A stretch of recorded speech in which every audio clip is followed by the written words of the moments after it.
আসসালামু আলাইকুম, সবাইকে স্বাগতম।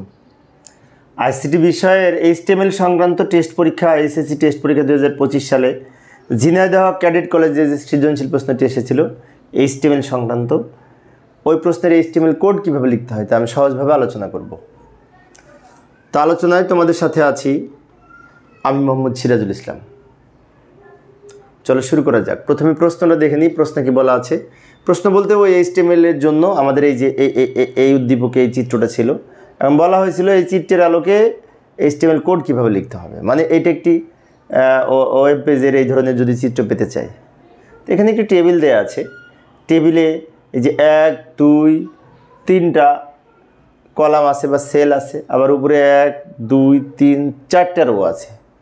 এখানে আবার 2টা রো একসাথে মার্জ করেছে, তার জন্য রো স্প্যান নামে একটা অ্যাট্রিবিউট ব্যবহার করতে হবে যার ভ্যালু হবে 2। আবার এখানে 1, 2, 3টা কলাম একসাথে মার্জ করেছে, পাশাপাশি মার্জ করেছে।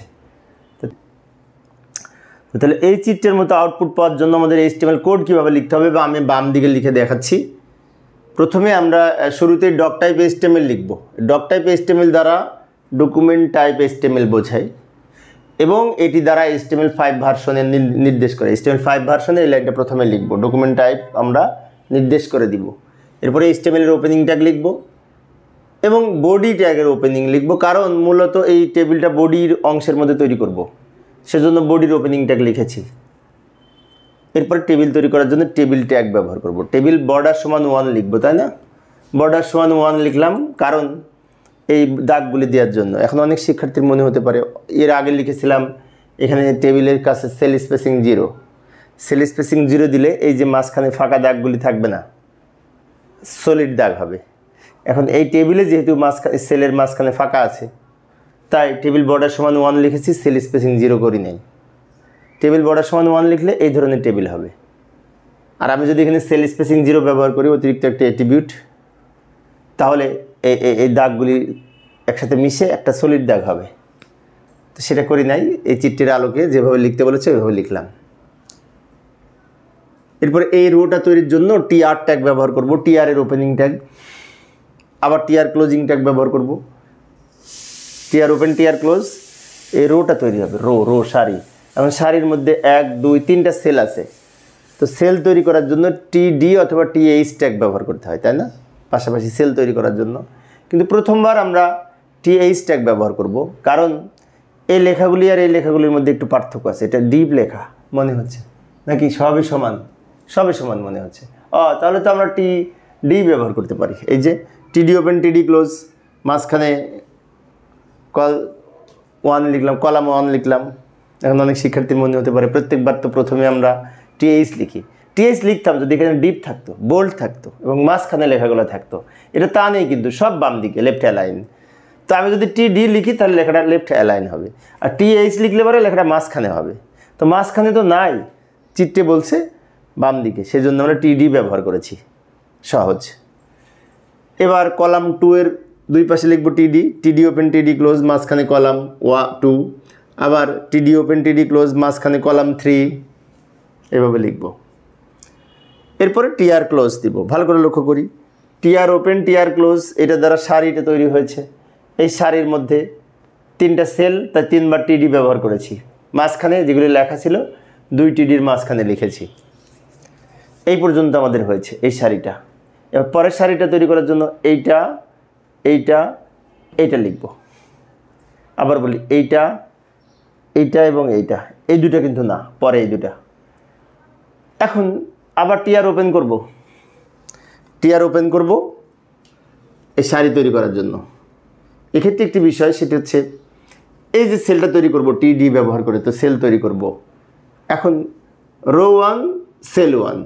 তো এই টোটাল সেলটা তৈরি করার জন্য 2টা রো একসাথে মার্জ করে কিন্তু একটা রো হয়েছে।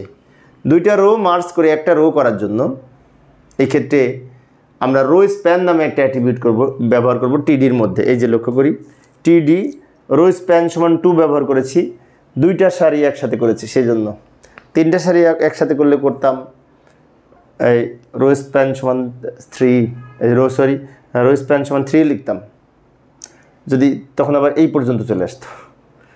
2 লিখেছি, তাই এই পর্যন্ত এসছে। তারপরে এখানে যা লেখা আছে তাই লিখব। রো 1 সেল 1, আবার টিডি ক্লোজ করব। তো এইটুকু লেখা হলো আমাদের। এবার এইগুলি, এইটা লেখার জন্য এটার দুই পাশে লিখব টিডি, এটা লেখার জন্য এটার দুই পাশে লিখব TD. Row 1 cell 2, row 1 cell 3। লক্ষ্য করি এ যা আছে হুবু তাই লিখব, দুই পাশে লিখব টিডি। এখানে যা আছে হুবু তাই লিখব, দুই পাশে লিখব টিডি, তারপর টিআর ক্লোজ। আমি আরেকবার বলছি, লক্ষ্য করি টিআর ওপেন টিআর ক্লোজ, এটাদের একটা রো তৈরি হবে। সেই রোয়ের সারি হচ্ছে, সেই রোয়ের সেল হচ্ছে 1 2 3, তা 3 বার লিখেছি। লেখার সময় প্রথমে যেটি লেখা ছিল সেটা এখানে লিখেছি, এখানে যেটি লেখা ছিল, তারপর এই মাঝে যেটি লেখা ছিল সেটা মাঝখানে লিখেছি, শেষে যেটি লেখা ছিল সেটা এখানে লিখেছি। এবং প্রথমবার রো স্প্যান 2 ব্যবহার করেছি দুইটা রো একসাথে করার জন্য। তাহলে এই পর্যন্ত আমাদের হলো। এখন বাকি আছে এইটুকু, row 2 cell 2, row 3 cell 3, row 2 cell 3। এখন এই দুইটার জন্য আবার টিআর ওপেন টিআর ক্লোজ, এটার দুই পাশে লিখব টিডি, এটার দুই পাশে লিখব টিডি। ভালো করে লক্ষ্য করি, এ পর্যন্ত তো হলো। আবার টিআর ওপেন, তারপর এটার দুই পাশে টিডি লিখব, আবার এটার দুই পাশে টিডি লিখব, টিআর ক্লোজ করব। আবারও বলছি টিআর ওপেন টিআর ক্লোজ, এটার দ্বারা এই সারিটা তৈরি হবে, এই সারিটুকু, এইটুকু দুইটা সেল ছিল, তার দুইবার টিডি ব্যবহার করেছি। এর মধ্যে যা লেখা ছিল তাই লিখেছি, যা লেখা ছিল তাই লিখেছি। এই পর্যন্ত হয়ে গেছে। এবার এইটুকু করব, রো 3 সেল 1, মানে একটা রো, দুইটা রো, তিনটা রো, সেজন্য রো 3 সেল 1 মানে কি প্রথম সেল। তো এইখানে আমরা কি করব, আবার টিআর ওপেন করব। এখানে একটি মাত্র সেল,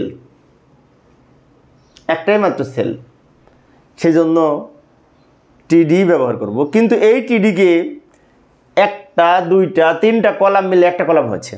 এটা টোটাল কিন্তু একটা দুইটা তিনটা কলাম ছিল, তো তিনটা কলাম মিলে এখানে একটা হয়ে গেছে মার্জ হয়ে। তো পাশাপাশি কলাম একসাথে মার্জ করার জন্য, একত্র করার জন্য কল স্প্যান অ্যাট্রিবিউট ব্যবহার করব, কল স্প্যান টিডির সাথে। লক্ষ্য করি এই যে টিডি কল স্প্যান সমান 3।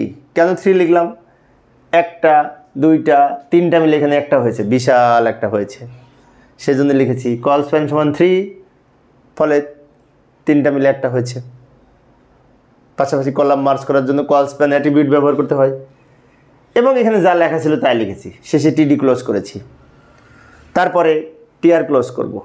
এখানে অনেক শিক্ষার্থীর মনে হতে পারে এখানে তো একটা রো আছে, তাহলে তো আমরা টিআর ওপেন টিআর ক্লোজ দিয়ে এইখানে এইটা লিখে দিতে পারতাম, তাহলে তো রোটা তৈরি হতো না। এখানে একটি বিষয় আছে, টিআর এর মধ্যে কমপক্ষে একটা টিডি অথবা টিএইচ হবে কমপক্ষে, তা না হলে সেল তৈরি হবে না। সেল তৈরি করার পূর্ব শর্ত, বিশেষ করে টিআর ওপেন টিআর ক্লোজ করবো এই রো তৈরি করার জন্য, কিন্তু সেল এই টিআর ওপেন টিআর ক্লোজের মধ্যে আমাদের কমপক্ষে একবার টিডি ব্যবহার করতে হবে, তা না হলে সেল তৈরি হবে না। বিষয়টি খেয়াল রাখবো। আচ্ছা, কারণ এটি দ্বারা টিআর ওপেন টিআর ক্লোজ দ্বারা রো তৈরি করে, কিন্তু টিডি হচ্ছে টেবিল ডেটা, তো ডেটাকে ধারণ করার জন্য আমাদের টিডি ব্যবহার করতে হবে, কারণ এগুলি হচ্ছে ডেটা, তথ্য। যাই হোক, আমাদের টেবিল তৈরি করা শেষ, সবার শেষে ক্লোজ করার পালা। এখন আমরা টেবিল ক্লোজ করব, আগে ওপেন করেছিলাম, বডি ক্লোজ করব, এইচটিএমএল ক্লোজ করব, সব ক্লোজ করব। তো প্রিয় শিক্ষার্থী বন্ধুরা, এই ছিল আমার আজকের আলোচনার বিষয়। পরের ক্লাসটি দেখার আমন্ত্রণ রইল।